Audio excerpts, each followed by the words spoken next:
Silap pilih warna kereta, nanti susah nak jual balik oh. Ramai orang ingat resale value ni hanya bergantung pada kondisi kereta. Sebenarnya, warna kereta dia pun main peranan tau.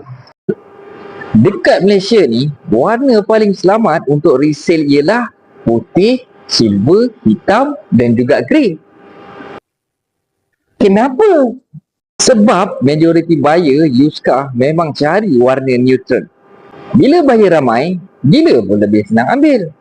Contoh mudah, kalau ada dua buah SUV condition sama tip-top, satu putih, satu oren terang, selalunya warna putih ni yang paling tercepat jual.